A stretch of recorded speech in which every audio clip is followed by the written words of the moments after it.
Welcome back, Latin Wealth Club, to another episode of the Latin Wealth Club podcast. We have a good one for you today. We're going to be talking about my Mexico trip. I want to go visit La Familia de mi Novia in el estado de Hidalgo. But we landed in Ciudad de Mexico, and we want to go visit the sun and moon pyramids while we're out there. But this is your host, MP, and behind the scenes. AZ.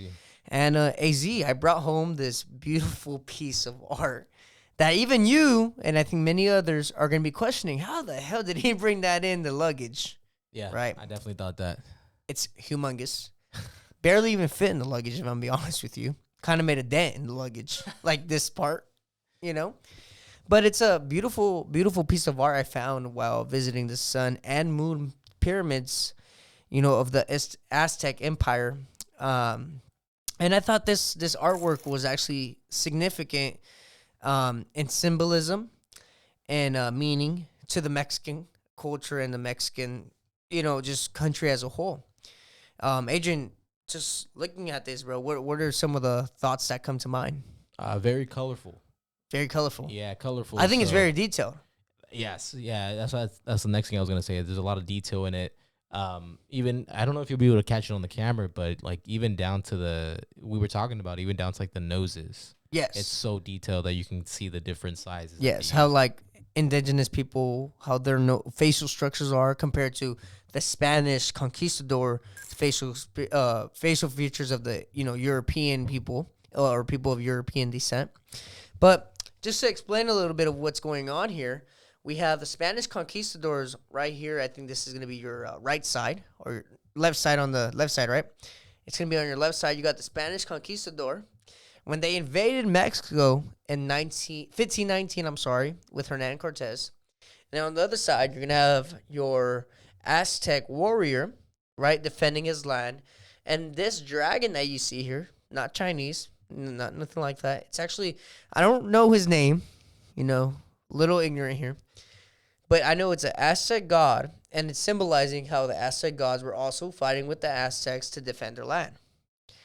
Now, this guy right here, this big Aztec powerful warrior, and his little sword here with little, like, rocks at the end of it, these were the actual weapons that the Aztecs used against the conquistadors. As you've seen, the conquistadors had swords, while they had more of a wooden, like, bat-like thing with rocks around it, tied around them. Now, you also have their shield, and you have their eagle heads, because in Mexico, there's a lot of brown eagles. Not bald eagles, but brown eagles. And at the bottom here, I think AZ could take a closer shot at the end of this podcast. There's going to be a downed eagle. And it signifies the Spanish conquest and victory of the native people.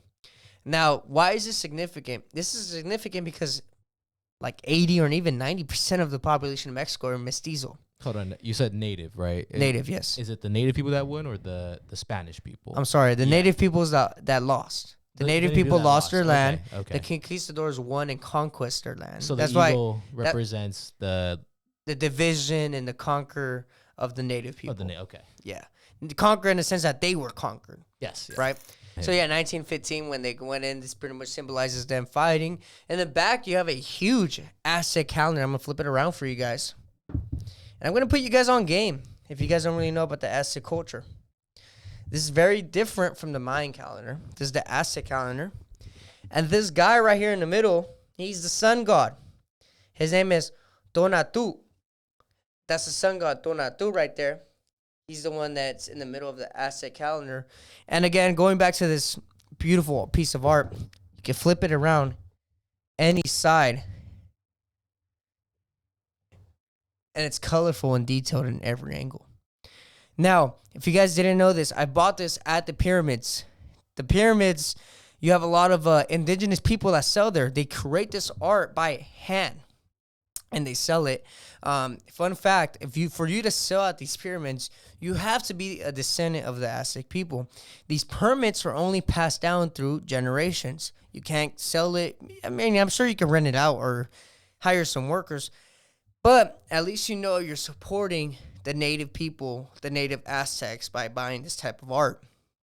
If you guys ever want to buy this type of art, go visit the sun and moon pyramids of Mexico.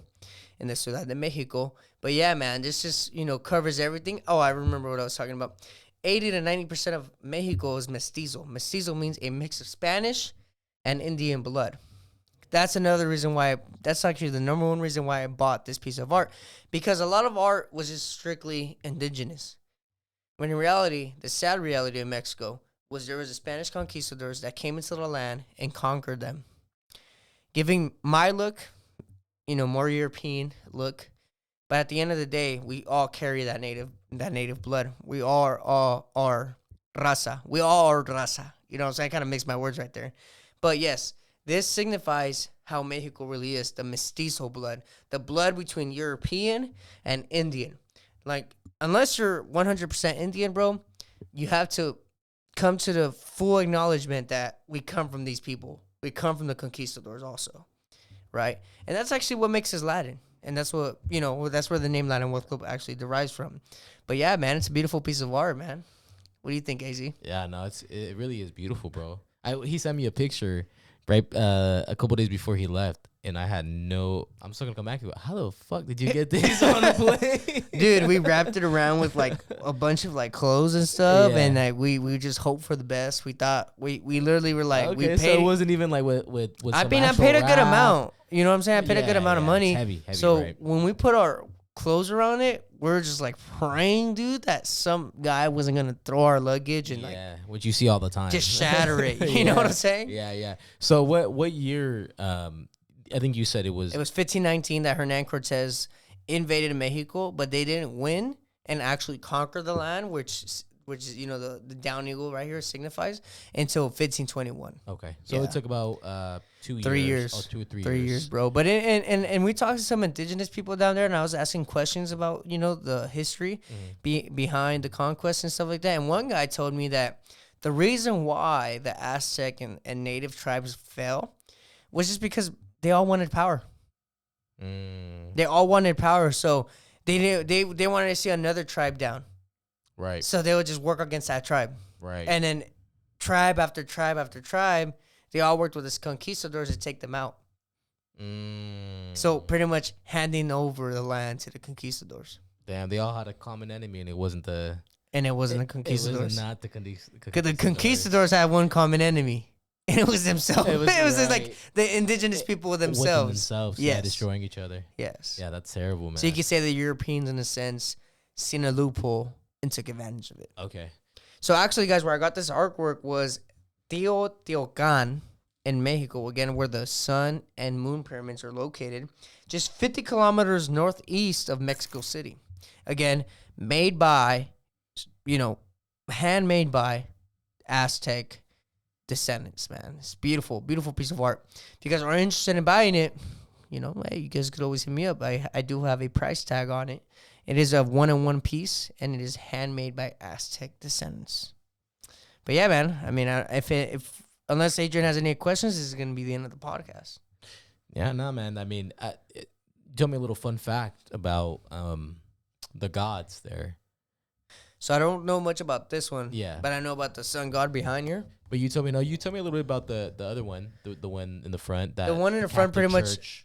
Oh, no. So it's not that one directly. Oh, okay. But one native did mention that when the Catholic, because he called them Cristianos, right? Which is what we are. Mm-hmm. When the Catholics came in, which is like what I was taught, the history I was taught, they used a lot of their gods.